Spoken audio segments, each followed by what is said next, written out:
Hello, स्वागत है आपका अपने चैनल प्रतिभा ज्ञान पाठशाला में। आज हम हिमालय पर्वत श्रेणी की चोटियाँ जो हिमालय है उनके बारे में अध्ययन करेंगे, जो आपके सभी एग्जामों जो भी एग्ज़ाम में ये पूछा जाता है, महत्वपूर्ण है।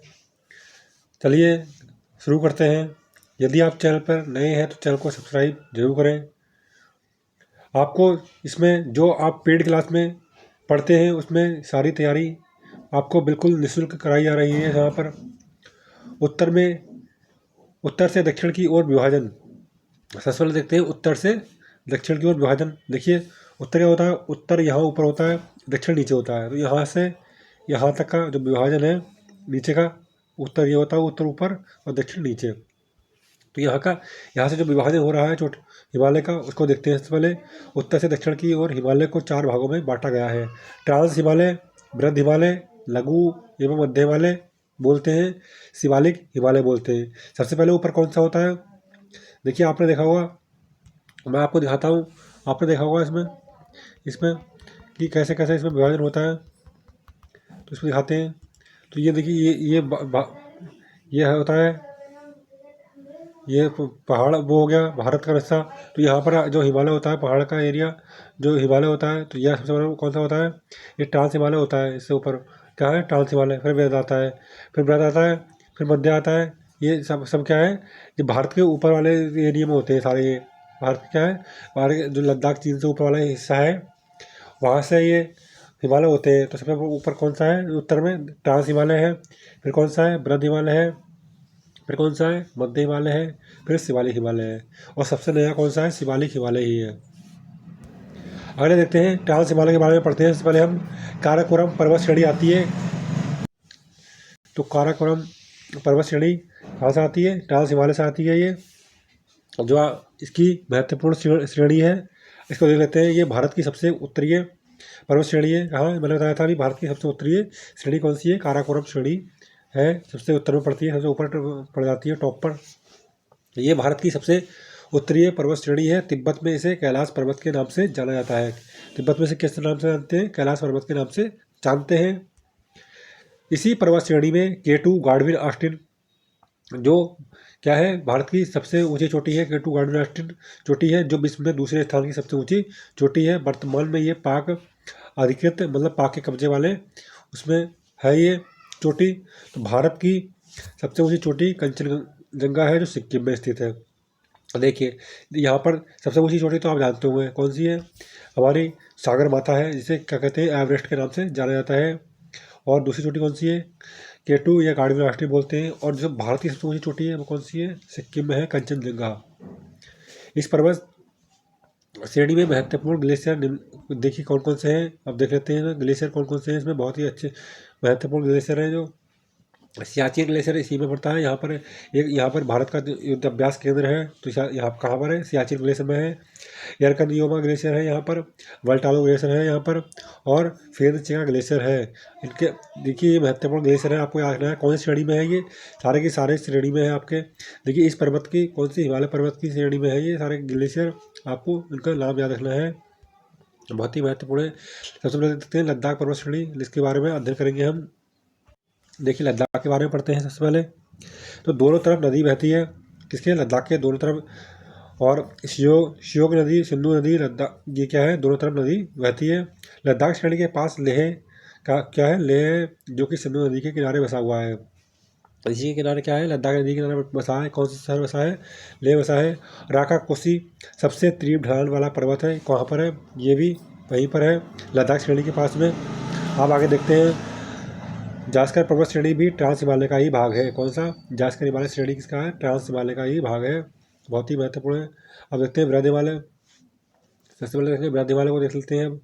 तो यहाँ पर सबसे पहले, यहाँ पर बृहद हिमालय को पढ़ने से पहले एक चीज़ याद रखना है आपको, कि यहाँ पर बाह्य हिमालय और बृहद हिमालय में अंतर समझना है आपको। बाह्य हिमालय क्या है, सबसे बाहर का, बृहद हिमालय बड़ा, ठीक है। तो यह बृहद हिमालय है। तो ये ट्रांस और बृहद हिमालय के बीच की जगह को सचर जोन कहते हैं। क्या कहते हैं, सचर जोन। जो ट्रांस और बृहद हिमालय के बीच की जगह होती है उसे क्या कहते हैं, सचर जोन कहते हैं। जैसे आप देख सकते हैं यहाँ पर, जैसे यहाँ पर ट्रांस हिमालय हो गई और ये क्या है, बृहद हिमालय है। तो इसको क्या कहेंगे, ये बीच वाले हिस्से को ये कहेंगे सचर जोन, जिसको वृद्ध हिमालय, मध्य हिमालय एवं शिवालिक हिमालय से वृद्ध हिमालय सबसे ऊंचा है। देखिए वृद्ध हिमालय है जो मध्य हिमालय एवं शिवालिक हिमालय में सबसे वृद्ध हिमालय सबसे ऊंचा है। इसमें इसी औसत ऊंचाई कितनी है? इसकी औसत ऊंचाई 6000 मीटर है।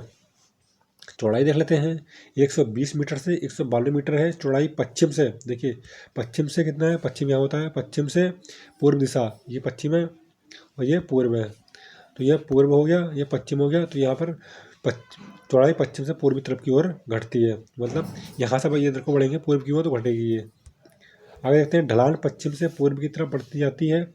इसी कारण से पूर्व की तरफ की नदी कोसी में ढलान अधिक होने के कारण हर वर्ष बाढ़ आ जाती है। ठीक है।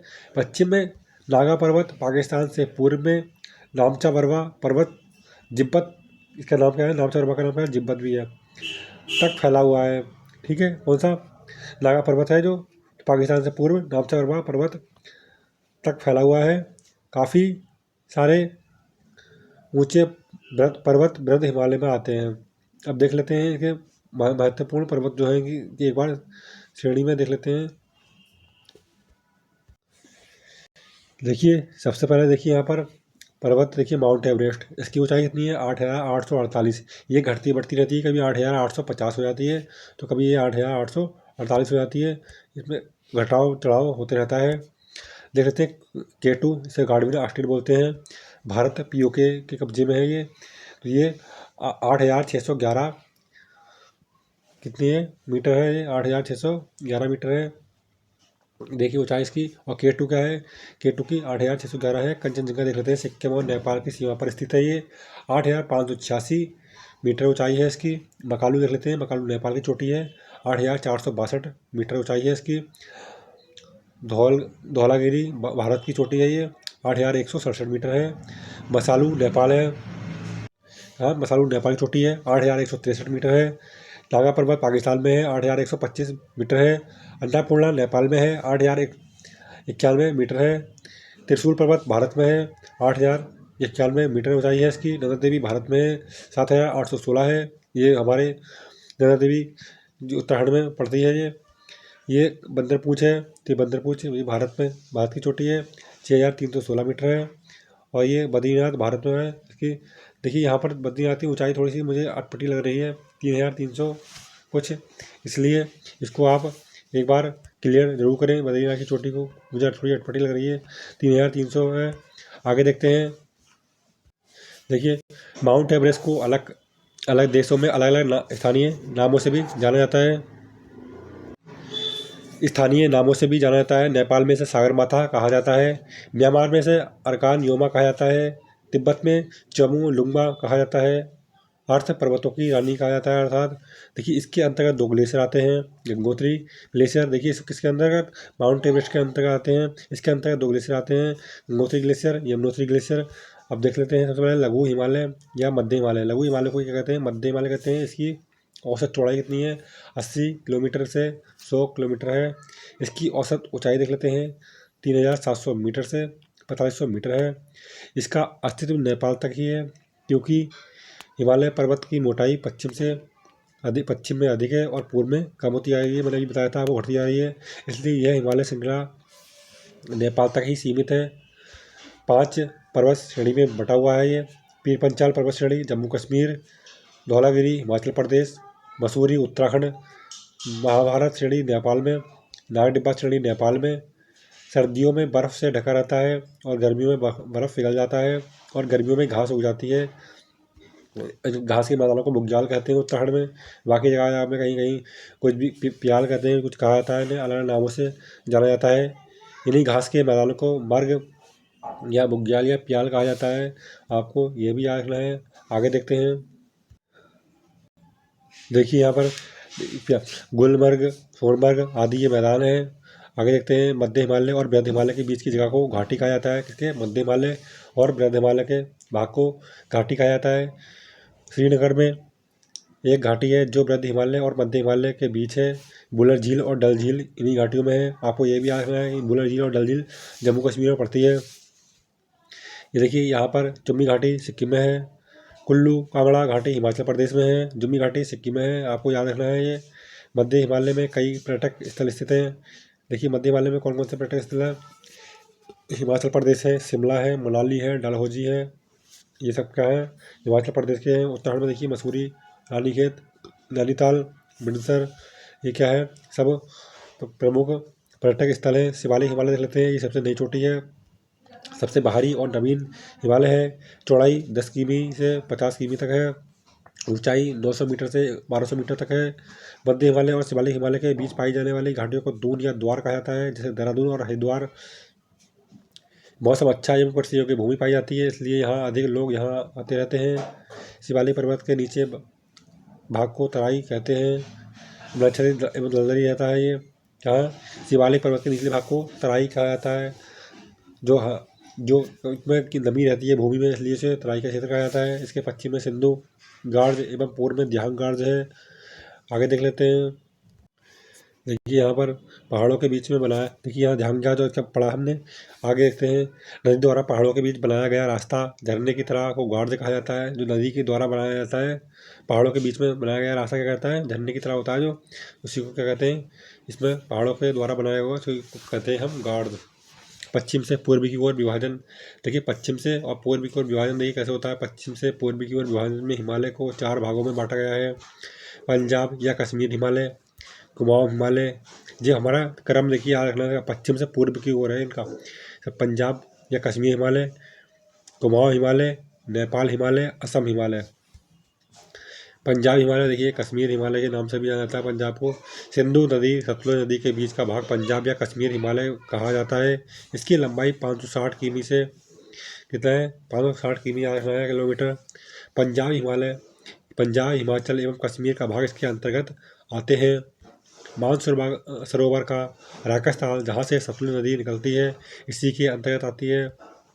देवदार, ब्लू पाइन, स्प्रेस, सिल्वर, जूनियर आदि यहाँ की प्रमुख वनस्पतियाँ हैं। कुमाऊं हिमालय देख लेते हैं। सतलुज नदी की काली नदी उत्तराखंड व नेपाल बॉर्डर पर तक का हिस्सा कुमाऊं हिमालय कहा जाता है। देखिए आगे यहाँ पर लंबाई इसकी 320 किलोमीटर है, सबसे छोटी यही है कुमाऊं वाली। नेपाल हिमालय काली नदी से तीसरा नदी तक का हिस्सा नेपाल हिमालय कहलाता है। लंबाई इसकी 800 किलोमीटर है। औसत ऊंचाई 6250 मीटर है। सर्वाधिक ऊंची पहाड़ियाँ इसी के अंतर्गत आती हैं। सिक्किम और दार्जिलिंग इसी के अंतर्गत आते हैं। काठमांडू इसी के अंतर्गत आते हैं। असम हिमालय देख लेते हैं। तीस्ता नदी से लेकर दिबांग नदी तक के हिस्से को क्या कहते हैं? असम हिमालय कहा जाता है। लंबाई 750 किलोमीटर है। नागा पहाड़ी इसके अंतर्गत आती है। कोहिमा एवं मणिपुर इम्फाल इसी के अंतर्गत आते हैं। खासी, जयंती, झपला आदि पहाड़ियाँ इसी के अंतर्गत आती हैं। जूनिपर, ओक, मैपल, एल्डार एवं बिलो आदि वनस्पतियाँ यहाँ पाई जाती हैं। आगे देखते हैं। चलिए आज यहीं तक रहने देते हैं, ना तो वीडियो काफ़ी लंबी हो जाएगी। ये आगे और पढ़ेंगे इसके। देखिए ये आज के हमारे महत्वपूर्ण प्रश्न थे। यदि आपको ये प्रश्न अच्छे लगे हों तो वीडियो को लाइक करें, शेयर करें और चैनल को सब्सक्राइब जरूर करें, जिससे आने वाली अपडेट आप तक पहुंचती रहे। आपको कोई भी एग्ज़ाम की तैयारी कर रहे हैं महत्वपूर्ण रूप से, आप चैनल को सब्सक्राइब कर सकते हैं, जिसमें LT प्रमुख है। LT की जो भी आप विषय सब्जेक्ट हैं, आप मुझे कमेंट बॉक्स में बता सकते हैं आप कौन से विषय की तैयारी, कौन से विषय से देना चाहते हैं LT परीक्षा। तो आप उसके अकॉर्डिंग मैं आपको महत्वपूर्ण नोट्स और महत्वपूर्ण चीज़ें प्रोवाइड कराने की कोशिश करूँगा, जिससे आप LT में सफल हो। यह आज की महत्वपूर्ण क्लास थी। जय हिंद।